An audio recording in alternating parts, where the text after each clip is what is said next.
to celebrate regularly, and even more so before he could flag his new plane. However, our student wasn't one for rules. It turns out there are quite a few things student pilots can do. These include flying with a passenger in the aircraft, flying at night, without endorsement from the instructor, fly when it's foggy with limited visibility, and fly different models of aircraft than what's on their license unless specifically endorsed by their instructor. Can you guess how many of these rules the student broke? If you guessed all of them, go get yourself a cookie.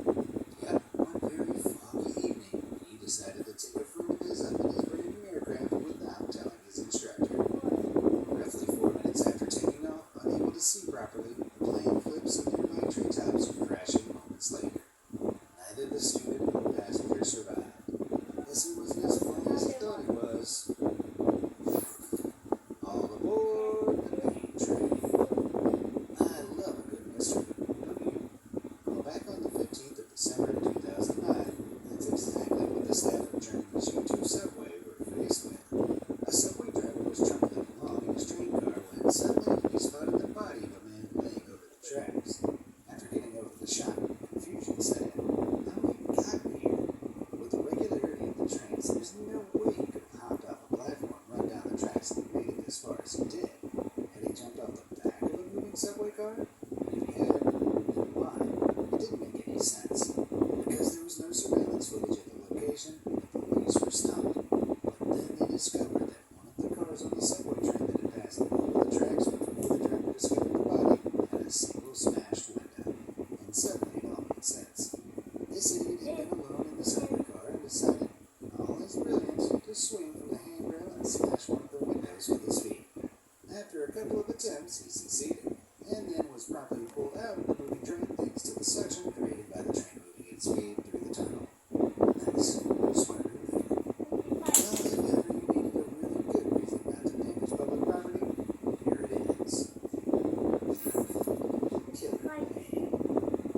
There are people out there who will do just about anything to get their hands on a couple of pills, if you know what I mean.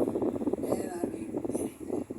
Case in point, back in 2009, a Minnesota man figured that he could get his hands on some narcotic pain medication for free when he staged an accident and went to the hospital. Safe to say this guy wasn't the brightest bulb in the box.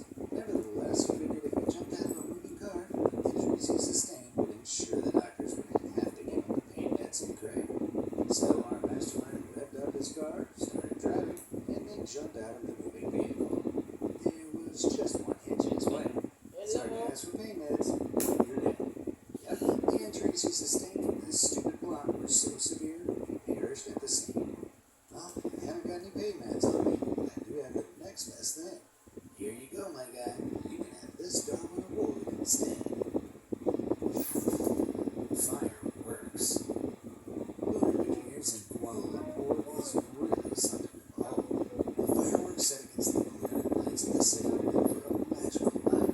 The thing is, most types of fireworks are actually banned in Malaysia because of the flammable substances they contain.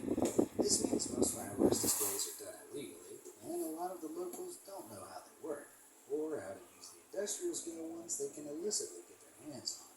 It was for exactly this reason that our next Darwin Award winner joined our ever-growing list.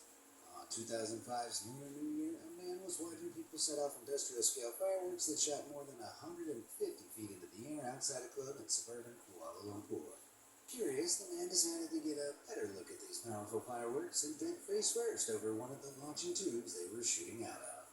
He was peering down the tube when one came screeching out into his face, sending him flying 30 feet backwards, giving him a few fatal head injuries. Now that's what you call a celebratory send-off. Need a lift? There's nothing wrong with going above and beyond for your job, but sometimes you have to watch just how far you go, as one janitor back in 1999 discovered. He was cleaning his building's elevator one day when he noticed something dripping from the ceiling. So eager to do a good job, he rode the second elevator up the shaft, climbed out a hidden service door, and stepped onto the roof of the first elevator. He began mopping up the puddle when all of a sudden, the elevator jolted. In his rush to get to the leak, he'd forgotten to immobilize the first elevator. Unable to do anything, the first elevator rose to the very top of the shaft, rushing him at the top. Oh, You're not pressing it hard. Have to clean up that mess. Oh, makulang a huge problem all over the world. Because of its ability to conduct electricity, it's become an incredibly sought after building material, especially in the last few years. From January 2020 to May 2021, copper prices in the UK soared by an average of 74%, increasing from around £6,100 to about £10,750 per ton. This hasn't gone unnoticed by thieves, who have taken to stripping construction sites, buildings, even railways of the valuable material however they can. But not all these thieves work with Mission Impossible levels of precision during their raids, as one Scottish man proved back in 2001. The electric trains running across Glasgow collect power from an overhead cable. Any excess electricity is transmitted through a solid copper cable lining the rails, which is then routed to a distribution box. Our man, who appeared to have a good knowledge of these electrical systems, planned to sell this cable up in the time between the trains passing when no electricity was traveling through. Pretty well thought out, and he might have gotten away with it as well, were it not for one small, tiny, insignificant issue. The timetable he based his brilliant plan on was out of date. As he was signed, the train began approaching 10 minutes before he'd expected it to. Thousands of volts of electricity suddenly jolted through his body, charring him to a crisp. Let's hope the thieves out there take this as a sign. A pretty shocking one at that. Cop shot. I'd like to think I'm pretty good at breaking down stories and explaining things so that everyone can understand them. This is something that back in 1993, a police officer in Illinois reportedly attempted to do, but it ended the worst way just about anything can. Another officer from their precinct accidentally discharged a bullet in the chamber, and he didn't have the safety on. Apparently he didn't survive. Hopefully no one in the precinct thought to reenact this reenactment. Say bye. Shoot your shot. Florida. Any American worth their salt knows that the citizens of this state are, without a doubt, some of the weirdest in the entire country. From organizing mass Facebook events to shoot down hurricanes, to banning political messages on crabs, their bizarreness knows no bounds. Seriously, if it's a dumb idea, someone in Florida has probably tried it. Which is what brings us to our next entrant. Back in April 2022, 3 bored teenagers decided to cook up some fun by using some body armor and, in true American style, a handgun. It's not clear where they got the gun, but the teenagers took turns wearing the body armor and shooting each other, recording the whole thing and uploading it to Snapchat. I think we can all see where this is going. Yep, one of them donned the armor and laid himself out like a human target, but the other teen's aim was ever so slightly off, hitting fatally in a part of his chest that wasn't covered by the vest. Panicked, the 2 remaining teenagers called an ambulance and reported the shooting. But then, in an even dumber move, they tried to delete the videos from their Snapchat and lied about what had happened. It didn't take long for an IT specialist to find the video, which made the entire situation look even worse than it already was. Hey kids, top tip here. If you're bored, go play a video game. Don't shoot your friends for Snapchat clout and then dig your own grave by lying about it. Considering these 2 are being tried as adults and could end up spending the rest of their lives behind bars, I'm going to give them 2 honorary Darwin Awards also. Nice one, boys. Going Florida proud. MacBook mistake. While I dragged those previous trigger-happy morons over the coals for their dumb gun safety behavior, their stupidity is nothing compared to another bullet-related Darwin Award.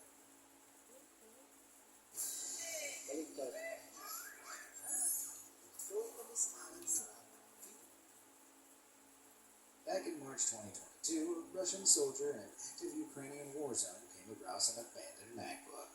Now, he wanted the MacBook, but he didn't have anywhere on his person to store it. No problem, he thought. I'll just remove the ballistic breastplate of my body armor and put the MacBook in there. Now, for those who don't know, MacBooks can't stop bullets. You know what can? A specially designed ballistic breastplate. But hey, it wasn't like he was going to get shot in, I don't know, the active war zone he was in the middle of. Safe to say this stupid soldier didn't make it out of Ukraine alive. When Ukrainian soldiers eventually retrieved his body, they not only found the MacBook, but they also apparently found a stolen iPad as well. From the moronic logic this guy was employing, I wouldn't be surprised if he tried to use the tablet as a helmet. Fire ants. When police police arrived at the scene in Rome, New York back in 2001, they struggled to understand what they were seeing. A woman's body was on fire in the grassy area adjacent to her home, and while there was a lighter and melted gas can discovered nearby, there was no immediate sign of foul play. Despite investigating the incident for months, the police turned up nothing and eventually came to the only logical explanation available. This woman had been smoking a cigarette and, according to her neighbors, indulging in her habit of dousing anthills in her yard with gasoline. While she was holding the gas can, an ember from the cigarette fell into the gasoline stream, which quickly ignited and traveled up the stream, bursting the can and immolating the woman in an instant. Guess that makes it ants 1, Karen 0. Superhuman stupidity. How strong do you think you are? Are you down at the gym every day pumping iron? Or does your body look like it's been made out of toothpicks? Whatever it is, I think we can all agree there are very few people on Earth that possess the raw strength needed to stop a car in its tracks. With an average car weighing in at a little over 4,000 pounds, you'd need superhuman strength to go toe-to-toe with any metal beast. But that thought didn't come across one man's mind back in 2001. Apparently, having parked his car at the edge of a reservoir in Fresno, California, he got out only to watch as his car slowly rolled forward towards the water's edge. Now, the logical thing here would be to jump into the car and put it in park, right? Well, this guy had another idea. He leapt in front of the car as it rolled forwards, assuming he'd be strong enough to act as some sort of immovable object. But he thought a bit too much of himself, and the car just rolled over, hitting him beneath the water, and he didn't survive. But his story does serve as a reminder that man cannot win a fight against a moving car, no matter how strong he thinks he is. Jet-fueled idiocy.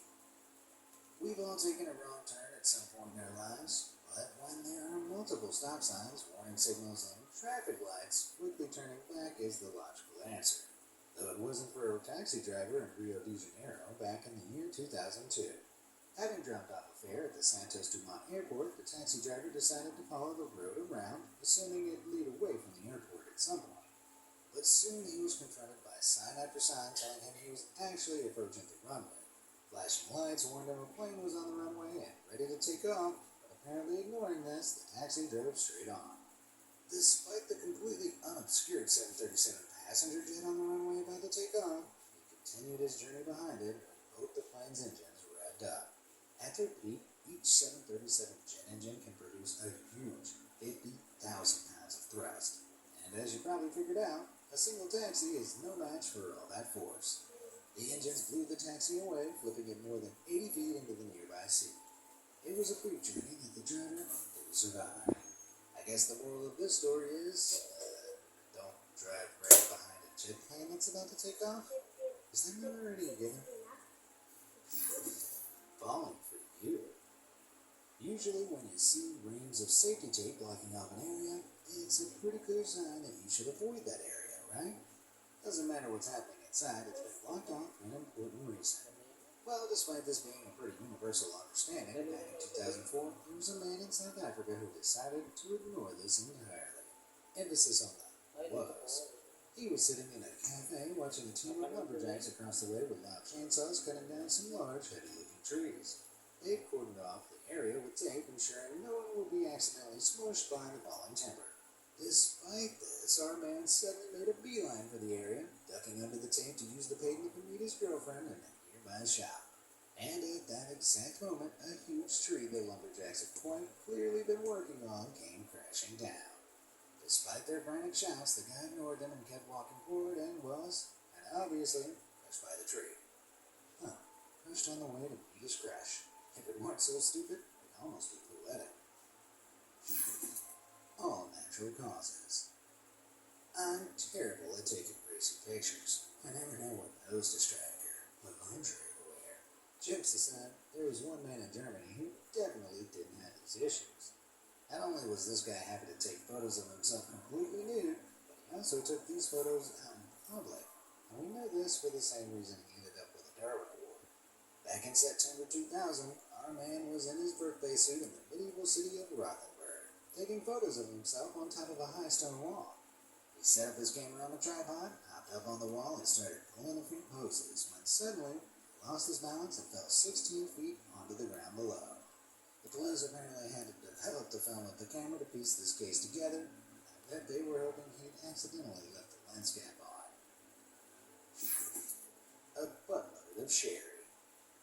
Alcoholism is a terrible disease, with an estimated 107 million people all over the world suffering from some form of alcohol use disorder. But back in 2004, a man from Texas found a unique way to take his disorder to a whole other level. He had a throat ailment, which meant that swallowing anything acidic was quite a painful process. So he opted to take his liquor, rectally. Yep, this guy would give himself alcohol enemas. An enema is where you inject liquid into the rectum to stimulate the cleaning of the bowel. However, these liquids can also be taken into the body by way of the bloodstream, which is how our man opted to consume his spirits. One night he was planning to have one hell of a party by buying 2 1.5-liter bottles of sherry, hooking them up for a, butt chug. Now, usually, when we've had another drink, we just stop drinking, or we pass out. Well, our guy had definitely had enough and passed out mid-alcohol enema. However, there was still a lot of sherry all up in his junk, which continued to be absorbed into his bloodstream long after he fell unconscious. By the next morning, he basically embalmed himself. Now, it's legal to drive if your blood alcohol content is below 0.08%. That's roughly 1 drink. At about 6 to 10 standard drinks in, your blood alcohol level is around 0.20%, and you generally need assistance walking. Vomiting and blacking out is also on the cards. Alcohol poisoning and a loss of consciousness sets in when your blood alcohol content is at around 0.25%, which is like consuming 20 to 30 standard drinks. At 0.40%, your body begins to shut down irreversibly. And our Darwin Award winner's blood alcohol content was a staggering 0.47%. Wow, this guy must have had bowels of steel. Well, that's about it for this round of Darwin Awards. But don't worry, the list is much longer. If you want a part 14 of this series, be sure to let me know down in the comments. And thanks for watching.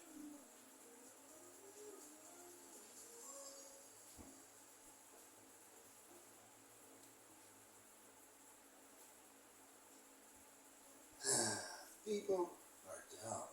So dumb that many accidentally remove themselves from the gene pool in the most idiotic ways possible. I mean, there's so many, we're on part 12 of this series now, and there's still no end in sight. With that said, let's get right to the good stuff and take a look at even more Darwin Award winners and people who ended themselves in the dumbest ways imaginable.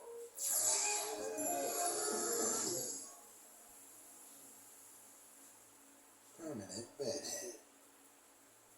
Moving a mattress is no easy task. With the average mattress weighing up to 150 pounds and being pretty bulky, they need to be well strapped down when being transported on top of a van or car.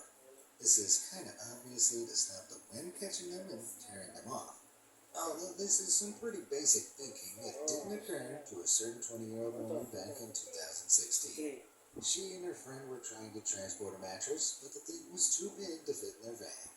Their solution? One would ride on top of the mattress, pinning it to the roof of the van, while the other drove. What could possibly go wrong? A lot, it turned out. Unaware of how the laws of motion work and massively overestimating the mattress surfer's strength, the whole thing flipped off as soon as the driver put their foot on the gas. The mattress hit the road, and so did our unlucky lady. I'm happy to say the mattress bounced back. Our mattress surfer, on the other hand, didn't. Struck speechless. Road rage ain't no joke, but it can have some pretty funny consequences if the events of September 12th, 2021 are anything to go by. At 1:30 a.m. on this Sunday morning, 2 drivers collided on the I-80 in California. Instead of taking their argument off to the side of the road, speechless. Road rage ain't no joke, but it can have some pretty funny consequences if the events of September 12th, 2021 are anything to go by. At 1:30 a.m. on this Sunday morning, 2 drivers collided on the I-80 in California. Instead of taking their argument off to the side of the road, the drivers decided to commence arguing in the middle of the traffic lanes. In the early morning, they must have idiotically assumed that no one but them would be using the road, and they were dead wrong. A few minutes later, both men were struck by an oncoming car and were found unresponsive at the scene. That's certainly one way to park an argument. Scrap idea. There are plenty of safe things you can source scrap metal from. Cars, old equipment, recycled cans, the list goes on. You know what isn't safe to source scrap metal from, though? Grenades. Specifically, rocket-propelled grenades, or RPGs for short. But this didn't occur to a man in Rio de Janeiro back in 2006 who was so hell-bent on getting his hands on some scrap metal, he'd do anything to crack open an old disused RPG he found. First, he tried driving over the explosive device with his car. And when that didn't work, he decided to, carefully and considerately, smash the thing open with a sledgehammer. To no one's surprise, the sledgehammer worked in a manner. Not only did it manage to open the grenade, but the force of the resulting explosion also opened up our man, 6 cars, and the repair shop he'd been working in. When police showed up, they found a phenomenal 14 more of these stored nearby. So even if that one hadn't exploded, there was a good chance one of the others wouldn't. Talk about being destined for a Darwin Award. Now, like I said, this is part 12 of the series. If you like it so far and want a part 13, be sure to hit those like and subscribe buttons down below. All done? Great. What incredible act of idiocy do we have next? Is it a bird? Is it a plane? No, it's a lawyer? There are smart people, there are intelligent people, and then there are lawyers. Studying for a law degree and passing the bar exam are 2 of the hardest academic achievements anyone can accomplish, so you kind of assume they're the brightest of the bunch. But not always. Back in 1984, a young lawyer was attending an early 4th of July party at his office in Chicago. Apparently, he got into a heated debate with one of his colleagues about the Olympics, and to settle their dispute, they agreed to have a race down a corridor of their building. Seems like a fun, safe solution, right? Well, I should mention that our young lawyer needed glasses to see long distances because he had taken them off before the race so they didn't fall off his face. Oh, and also that his office was in a glass-paned, high-rise building, and the pair were racing around the 39th floor. You see where this is heading, yeah? Well, our lawyer definitely didn't. As he was running headlong down the corridor, the young lawyer lost his perspective and went crashing through one of the plate glass window panes. While he may have lost the race, he did make the 400-foot journey from the 39th floor to the ground floor in just 6 seconds. That's gonna be a new record, right? Dodging debts. Nobody likes getting to the end of the night in their local bar and realizing they have to pay their tab. Ordering drinks for everybody seemed like such a big idea 4 hours ago. Well, most people just swallowed their pride and pay up. Back in 2001, it was reported that 2 gentlemen at a bar in Cairo decided not to do this. Instead, they skipped out on their $180 whiskey tab and tried to escape by diving into the river Nile nearby. Seems like a smart getaway. However, through most of Cairo, the Nile is around 1,000 feet wide, roughly the length of 13 tennis courts laid end to end. Now, I don't know about you, but I'd struggle to swim that distance sober, never mind having drunk $180 worth of whiskey, while one of the drunken dudes just about managed to scramble his way to the far shore, where the police were waiting for him. The second misjudged his ability to swim that far and never made it to shore. That's one way to get out of paying your tab, I guess. High on life.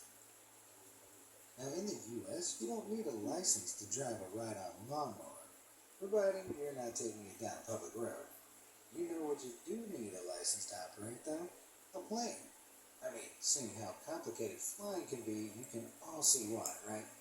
Well, this clearly wasn't something that occurred to a father and son gardening duo, who back in 2000 had been hired to trim the fields over New Mexico's Tucumcari Municipal Airport. But instead of riding their lawnmowers, the duo came up with the bright idea to take one of the aircraft for a joyride. So, while left unsupervised, they sneakily stole a small 2-person Irkut plane, filled up the tanks, and then took off from the runway. They made it 150 feet into their ascent when suddenly the plane started to wobble.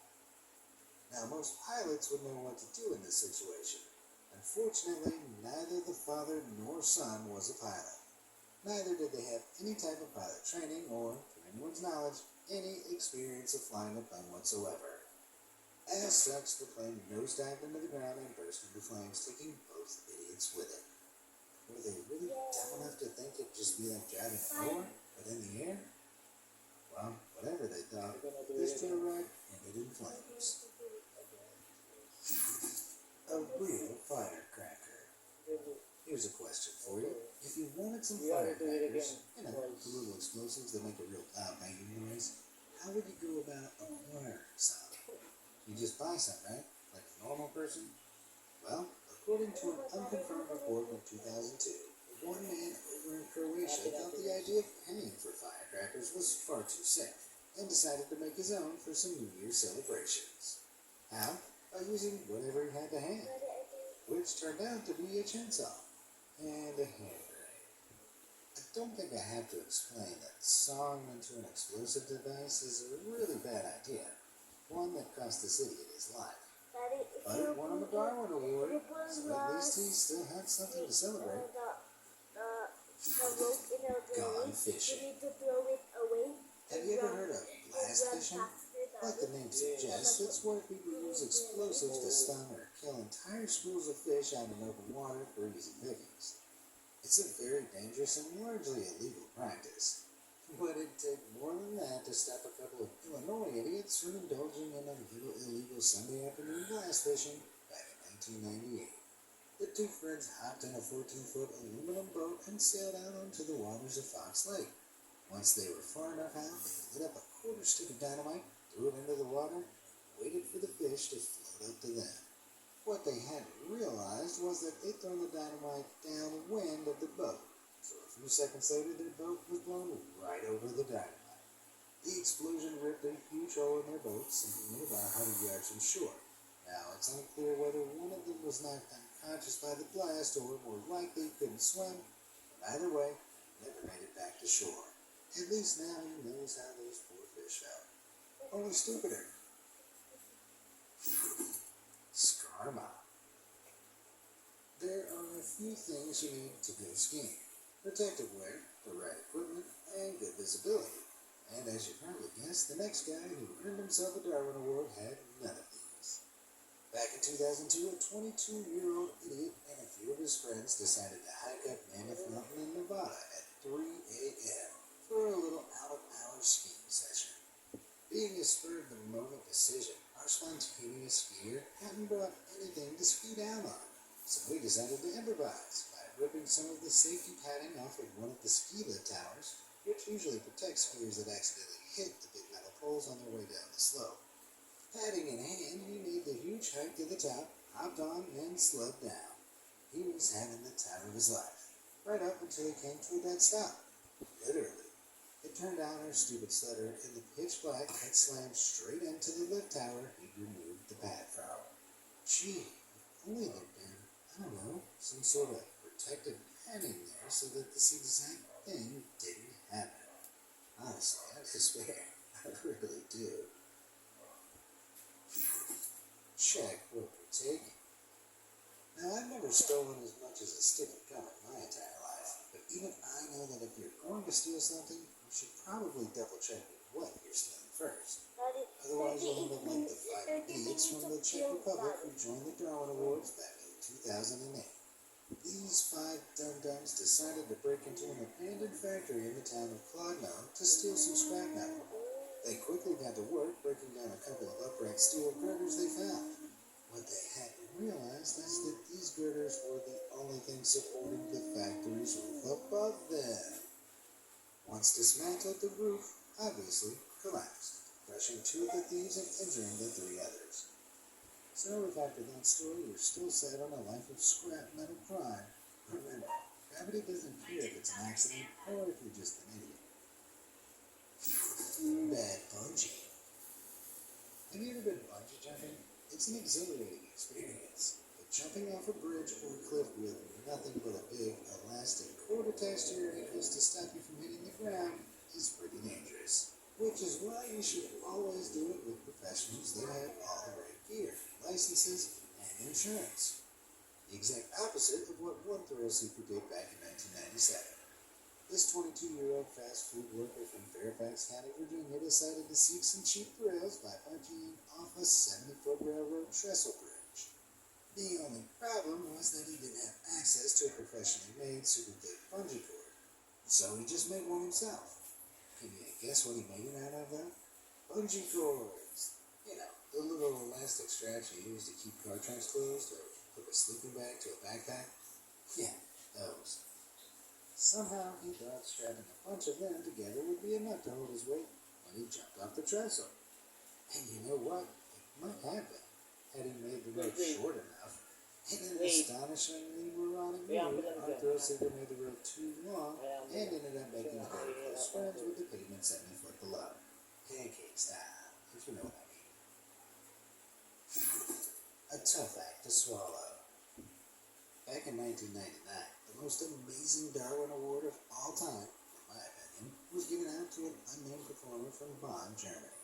The performer was apparently a professional sword swallower and was able to swallow a wide range of long, ridiculous objects, like swords, balloons, and even large umbrellas. Except one day, while he was showing off his skills with an umbrella, he apparently hit the automatic release button on the umbrella's handle.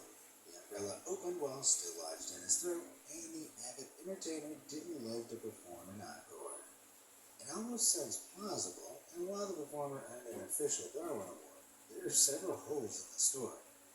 For a start, the first report of this surfaced in 1997, not 1999. Since then, multiple reports of the same story have surfaced in different years, with the exact same scenario happening to a poor performer named Boris in New Jersey back in 2007. Except there are no obituaries or records to suggest any of these stories are real.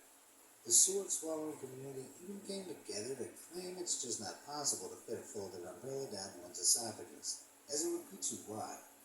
As such, this is almost definitely an urban legend. That said, have you ever seen someone swallow a whole umbrella tip first? Maybe you have a photo of it? If you do, send it through to stories@bmaze.com, and I'll be sure to feature you in an upcoming video, provided we don't eat ourselves out of the gene pool before then. Speaking of which, zippity-doo-dah. Brits abroad don't have the greatest reputation. Stereotypically, they can be loud, obnoxious, and, on occasion, so stupid that they end up earning themselves a Darwin Award. At least that's what one Brit did up in the Italian Alps back in 2002. The 49-year-old climber was with his family, enjoying the incredible views from the mountains near Milano, in northern Italy. And then, in what I can only describe as an utterly insane move, he snapped his mountain climbing clasp onto a disused cable car cable and tried to slide down it using his hands. For some reason, he seemed to think he'd be able to control a super steep descent using only his hands. And while everyone around him, even passers-by, tried to stop him, he ignored them and did it anyways. Perhaps the cable still had a layer of grease on it from its old cable car days, or maybe he just didn't have the strength he thought he did. Well, whatever it was, he quickly lost control, which saw him smash into several rocky outcrops before coming to a dead and sticky stop on a metal support pylon about 650 feet down the cable. Yeah, when you're about to do something so dumb that a bunch of strangers butt in to try and stop you, that's probably the point at which you should reevaluate your life choices. Unless you're going for a Darwin Award, that is. Jailbird learns to fly. Jailbreaks look really cool in films. They're almost always pulled off without a hitch. But in reality, they're much more dangerous and foolish than they appear on the big screen. As per County Jail inmate back in 1997, he decided that instead of staying to face the music, he needed to make a speedy exit. So he tied together a couple of bed sheets he pilfered from other inmates, broke the supposedly shatterproof window of his cell, and then used the bed sheet rope to rappel down the outer jail wall. But there were just two problems with his plan. The first was that his makeshift rope was about 60 feet long, but his cell was on the 17th story, so his rope was roughly 90 feet short of the ground. The second was that he hadn't cleared the window frame of the remaining glass shards, and these cut the bed sheets as he was climbing down, eventually shearing his makeshift rope in two and sending him plummeting more than 8 stories to his dumb demise. Talk about being criminally stupid. Slide of his life. So we've established that people can be pretty dumb. But you know what makes them even more dumb? Alcohol. And it was this devil juice that saw a 25-year-old man from Calgary, Canada, given the Darwin Award back in the year 2000. He and his buddies had been out drinking, and they decided to continue the party at a friend's apartment complex. That's when one of them challenged the rest of the group by saying, "Who's going to ride the in-house water slide?" Spoiler alert, it was not in fact a water slide, but the complex's garbage chute. Unfortunately, our man of the hour drunkenly took up the offer. What he obviously didn't realize in his drunken state was that there would be an industrial trash compactor waiting for him at the other end. Although that was the least of his worries, as the chute down was a near vertical 12-story drop, over 100 feet. Well, by winning a Darwin Award, at least his passing didn't go to waste. Unlike his body. God help him. 100 feet. Well, by winning a Darwin Award, at least his passing didn't go to waste. Unlike his body. Falling one to your death isn't worth it, as Pastor Jonathan M. Brethwaite supposedly discovered. According to multiple tabloids back in 2017, this pastor of the Saint of the Last Days Church in White River, Mpumalanga, promised his congregation he would demonstrate the strength of his faith by walking on water. In the whole week leading up to the event, he fasted and prayed. And when that fateful morning came, he waded out 100 feet into the river. But before he could attempt the biblical recreation and claim he was Jesus reborn, 3 huge crocodiles quickly swam up and devoured him. Yep, somehow Pastor Ntwethwa had missed the memo that this river was nicknamed Crocodile River. And with good reason, apparently. Church deacon Nkosi supposedly said that after 30 minutes there was nothing left of the pastor except his sandals and underwear. Tabloids all over the world rushed to report the story. But something wasn't quite right. The first tabloids to report the story were in Zimbabwe, but White River is a neighboring South Africa. How would anyone in Zimbabwe have gotten the story first?